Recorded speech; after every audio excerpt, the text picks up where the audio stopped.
اب آ جائیں بخاری مسلم دونوں میں حدیث ہے. مالک بن حویرث کہتے ہیں رضی اللہ تعالیٰ عنہ علیہ السلام, ہم چند نوجوان تھے, 20 دن کے لیے حضور کے پاس گئے, مہمان بن گئے. حضور کی وفات سے 1-1.5 سال پہلے غزوہ تبوک کے موقع پر مسجد نبوی میں ٹھہرے 20 دن تک. آپ کے صبح شام آبزرو کیے. جب حضور نے دیکھا نا کہ اب ہمیں گھر کی یاد ستا رہی ہے, تو اچھے ٹیچر کی یہی نشانی ہے کہ اس سے پہلے کہ کوئی اکتا جائے خود ہی اسے بھیج دیا جائے. آج تو آپ کہتے ہیں نا حضور میں آپ کے زمانے میں ہوتا تو ہر وقت آپ کو وضو کرواتا رہتا. ایسا نہیں ہوتا, دنیا میں ایسے نہیں معاملات چلتے. تو وہ کہتے ہیں ہمیں اپنے ماں باپ یاد آنا شروع ہو گئے. تو حضور نے جب یہ دیکھا نا کہ اب یہ ان کا انٹرسٹ لوز ہو رہا ہے, تو آپ نے کہا کہ سب کو اکٹھا کر کے کہا کہ اب اپنے گاؤں ایریا میں واپس چلے جاؤ. جب جانا تو جب نماز کا ٹائم ہو تو تم نے مجھے 5 وقت نماز پڑھتے ہوئے دیکھا ہے, ان اوقات میں تم نے نماز پڑھنی ہے. ایک بندہ اذان دے گا جو زیادہ قرآن جانتا ہے اور عمر میں بھی بڑا ہو, وہ تمہاری امامت کروائے. اور صلو کما رأیتمونی اصلی, اور نماز تم نے ویسے پڑھنی ہے جس طرح مجھے تم نے نماز پڑھتے ہوئے دیکھا ہے. کلیئر ہو گیا؟ یہ جملہ آپ کسی انٹرنیشنل عدالت میں بھی لے جائیں تو وہ آپ کے علماء کی جہالت کے اوپر ہنسیں گے کہ اس کے بعد رسول اللہ کو یہ کہنے کی ضرورت ہے کہ جب نماز شروع کرنا تو ہاتھ کانوں تک اٹھانا, جب رکوع میں جانا تو ہاتھ کانوں تک اٹھانا, جب رکوع سے سر اٹھانا تو ہاتھ کانوں تک اٹھانا, سبحان ربی العظیم رکوع میں پڑھنا, سبحان ربی الاعلی سجدے میں پڑھنا, فجر کے 2 فرض پڑھنا, زور کے, یہ سارا کچھ آپ کو کہنے کی ضرورت ہے جو لوگ 20 دن سے حضور کو دیکھ رہے ہیں. اس کے بعد صرف ایک ہماری ذمہ داری ہے کہ جس شخص کو حضور نے یہ کہا نا تم نے نماز ویسے اسٹیبلش کرنی ہے جس طرح مجھے تم نے دیکھا ہے, ہم اس شخص سے یہ بتا دیں کہ حضور کو نماز پڑھتے ہوئے اس نے کیسے دیکھا ہے. پھر کام ختم ہو گیا نا. رفع الیدین کا حکم آ جائے گا نا بیچ میں, جب آپ نے کہا تم نے نماز اس طرح پڑھنی ہے جس طرح مجھے پڑھتے ہوئے دیکھا, جوامع کلمات ہو گئے. تو سرکار مالک بن حویرث سے پوچھ لیں, بخاری مسلم دونوں میں موجود ہے کہ مالک بن حویرث رضی اللہ تعالیٰ عنہ کہتے ہیں کہ جب نبی علیہ السلام نماز شروع کرتے تو دونوں ہاتھ کانوں تک اٹھاتے. بخاری میں صرف ہے کہ اٹھاتے, مسلم میں کانوں تک, اور بخاری میں عبداللہ بن عمر کی جو حدیث ہے اس میں ہے کندھوں تک. ہتھیلیاں کندھوں کی سیدھ میں, انگلیاں کانوں کی سیدھ میں, یا یوں بھی اٹھا سکتے ہیں, کانوں تک اٹھاتے. اور رکوع میں جاتے وقت کانوں تک اٹھاتے, اور رکوع سے سر اٹھاتے تو کانوں تک اٹھاتے.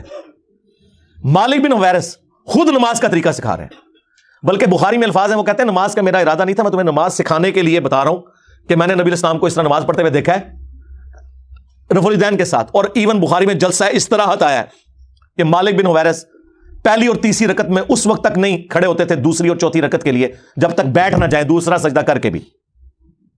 ویسے تو الگ سے بھی بخاری میں حکم ہے, نبی علیہ السلام نے ایک تیزی سے صحابی کو نماز پڑھتے ہوئے دیکھا تو فرمایا دوبارہ پڑھو, تم نے نماز نہیں پڑھی. 3 دفعہ ہوا تو چوتھی دفعہ آپ نے جب اس کو نماز کا طریقہ سکھایا تو اس میں آپ نے فرمایا پوری تفصیل کے ساتھ ہے, جب آپ سجدے پہ پہنچے فرمایا پہلا سجدہ کرو پھر سکون سے بیٹھ جاؤ, پھر دوسرا سجدہ کرو پھر سکون سے بیٹھو, اور پھر اگلی رکعت کے لیے کھڑے ہو. اس میں جلسہ استراحت کا ذکر موجود ہے. مالک بن حویرث کہتے ہیں میرا ارادہ نہیں تھا, میں صرف نماز سکھانے کے لیے تمہیں بتا رہا ہوں.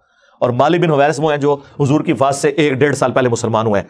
اور آپ کو جو بندی بریلوی حنفی کہانی کرا رہے ہیں جی مکے میں رفع الیدین ہوتا تھا, مدینے میں منع ہو گیا. اور رفع الیدین کے جتنے راوی ہیں نا میجورٹی وہ ہیں جو فتح مکہ کے بعد مسلمان ہوئے ہیں, ہجرت مدینہ نہیں, فتح مکہ کے بعد 8 ہجری کے بعد. وائل بن حجر کی حدیث ہے مسلم شریف میں, ابو داؤد میں, بلکہ وائل بن حجر تو پھر 1 سال بعد ابو داؤد میں سنن نسائی میں آیا کہ دوبارہ آئے. وہ کہتے ہیں میں نے سردیوں میں دیکھا کہ صحابہ کرام چادروں کے اندر سے رفع الیدین کر رہے ہوتے تھے. اس سے یہ بھی مسئلہ پتہ چل گیا کہ چادر کے لیے ہاتھ باہر نکالنے کی ضرورت نہیں, اندر سے بھی رفع الیدین ہو سکتا ہے. 8 ہجری میں بندہ مسلمان ہو رہا ہے, 9 ہجری میں وہ دوبارہ سردیوں کے موسم میں حضور کی نماز دیکھنے کے لیے آیا مدینہ شریف اور رفع الیدین سے پڑھتے ہوئے دیکھ رہا ہے. تو منسوخ کس ٹائم ہوا ہے؟ کوئی نہیں ہوا سرکار. سنی اور شیعہ دونوں قائل ہیں رکوع میں جاتے وقت, رکوع سے اٹھتے وقت, اور تیسری رکعت سے اٹھتے وقت رفع الیدین کرنے کے اوپر. یہ دلیل کے بے تاج بادشاہ جو ہے نا, ان کے تاج کی حقیقت یہ ہے جو میں آپ کو بتا رہا ہوں. یہ لوگوں کا علمی لیول ہے. جی رفع الیدین کا حکم دکھائیں, جی دکھا دیا. اب آپ کے پاس قیامت تک ٹائم ہے کہ آپ نے بتانا ہے کہ مالک بن حویرث نے یہ جو نعوذ باللہ غلط نماز سکھائی, کب انہوں نے توبہ کی ہے غلط نماز سکھانے سے, یہ ذرا آپ نے بتانا ہے. ابو حمید سعدی کی حدیث بخاری میں بھی ہے اور تفصیل کے ساتھ جامعہ ترمذی اور سنن ابی داؤد میں. 10 صحابہ کی موجودگی میں انہوں نے نماز کا طریقہ جب سکھایا تو باقی 10 لوگوں نے کہا کہ آپ تو بالکل اینڈ پہ مسلمان ہوئے ہیں. انہوں نے کہا کہ اس میں کوئی لڑائی جھگڑے والی بات نہیں, میں تمہارے سامنے نماز پڑھتا ہوں, اگر میں غلطی کروں مجھے بتا دینا. تو انہوں نے 10 صحابہ کی موجودگی میں نماز پڑھی. اس سے یہ بھی ثابت ہو گیا کہ وہ شخص نماز کا طریقہ بیان کر رہا تھا جو اینڈ پہ مسلمان ہوا, اور باقی صحابہ کہہ رہے ہیں تو بالکل آخر میں آیا. اور پھر جب وہ نماز کا طریقہ بتا چکے تو 10 نے بیک زبان کہا کہ آپ نے بالکل صحیح نماز پڑھی, رسول اللہ اسی طرح نماز پڑھا کرتے تھے. مراد یہ کہ حضور کی وفات کے بعد ذکر ہو رہا ہے، اور یہ ایٹ لیسٹ 30 سال بعد کا واقعہ حضور کی وفات کے، فوراً بعد بھی کوئی فرق نہیں پڑتا۔ 10 کے 10 کو غلطی، جس میں ابو قتادہ بھی شامل ہے سینئر اصحاب میں سے، اس میں انہوں نے رفع الیدین کا ذکر کیا ہے، جلسہ استراحت کا ذکر کیا ہے، تورک بیٹھنے کا ذکر کیا ہے چوتھی رکعت میں، بائیں سرین پہ بیٹھ کے دایاں یعنی پاؤں کھڑا کر کے اس کے نیچے سے بائیں پاؤں کو گزارنا۔ اور ابو داؤد میں تو الفاظ ہیں کہ جب نبی علیہ السلام نماز کا ارادہ کرتے تو نبی علیہ السلام قبلہ رخ کھڑے ہوتے اور اپنے ہاتھوں کو کندھوں تک بلند کرتے، یہاں تک کہ ہر ہڈی اپنی جگہ پر جب واپس آ جاتی پھر آپ قرات شروع کرتے۔ اس سے میں نے ثابت کیا کہ انہوں نے ہاتھ چھوڑ کے نماز پڑھی ہے، کیونکہ جب بھی کوئی نماز شروع کرنے کا ارادہ کرتا ہے تو ہاتھ باندھ کے نہیں نماز پڑھتا، یوں کھڑا ہوا ہے اور وہ نماز یوں شروع کرتا ہے اور ہر ہڈی اپنی جگہ پر واپس آ جاتی۔ یہاں موقع تھا وہ کہتے ہیں کہ ہر ہڈی دایاں ہاتھ بائیں پر آ جاتا، نہیں، انہوں نے کہا اپنی واپس اپنی جگہ پہ آ جاتی۔